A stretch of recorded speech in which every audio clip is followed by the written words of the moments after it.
A lot of people are really at a crossroads right now when it comes to thinking about buying or continuing to rent. And I can see where they're coming from. In fact, there's an estimated 6 million buyers waiting on the sidelines to purchase, thinking that there's going to be a better opportunity coming down the road. And it kind of makes me sad because there's really two groups of people right now. There's a group of people who've taken the time to get their education and skill set down when it comes to understanding financials and the dynamics of how buying a home works. And there's the second group who maybe haven't taken the time to learn about what it really means to buy a home and what it can do for your future. To put it in perspective, an estimated 70% of somebody's retirement actually comes from their primary property that they own. If you look at it this way, the people right now who are deferring their home purchase, meaning they're waiting because they think they might see another opportunity down the road, they're actually shortening their retirement. They're hurting their ability to retire at an earlier age. So a lot of people who do wait for lack of either opportunity or maybe somebody just hasn't solved the problem for them, they're hurting their ability to retire. They're hurting their financial well-being for their future self. When it comes to that, it's made me sad, but it's also made me excited to help provide a better opportunity. People think that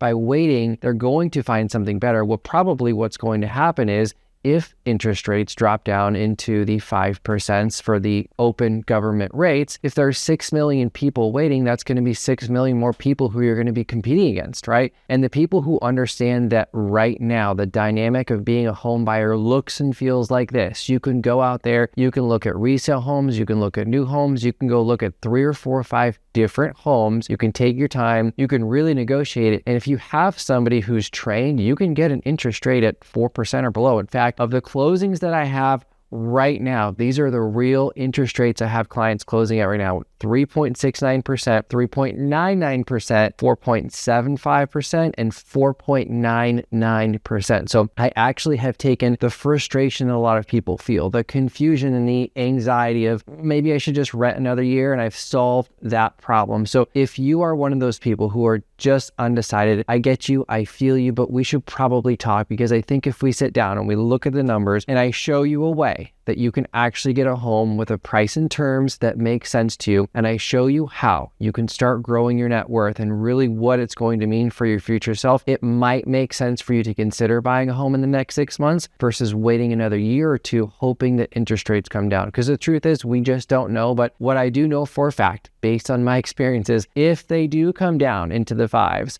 that means everybody can just go get a 5.5% interest rate. It's going to be chaos. It's going to be really difficult. You will not probably have the opportunity you do now. So we should talk. If this video resonated with you, you're going to want to reach out to me, because the things that I'm doing, the things that I'm sharing, I've spent a lot of time and effort to create a way right now to solve that problem. For example, so for the group that is waiting, right, they've been renting for a year or two, and they're just setting their head, I'm going to rent another year. Let's say your rent is $2,700 a month, okay, times by 12, you're at $32,400 per year. That's just bye-bye. It doesn't matter how much you love your house or how awesome your place is, that money is gone. Versus people who are going to buy a house, get a payment similar, maybe even lower, that money goes to a bank account. Here's what I mean. When you buy a house and you get a mortgage, you are paying off your mortgage payment. You're building equity along the way. So you can either pay $2,700 a month out the door that doesn't do anything for your retirement, or you can start now. It's the same conversation or question. If somebody were to ask you today, you have two choices. Option A, here's a great way to start your retirement.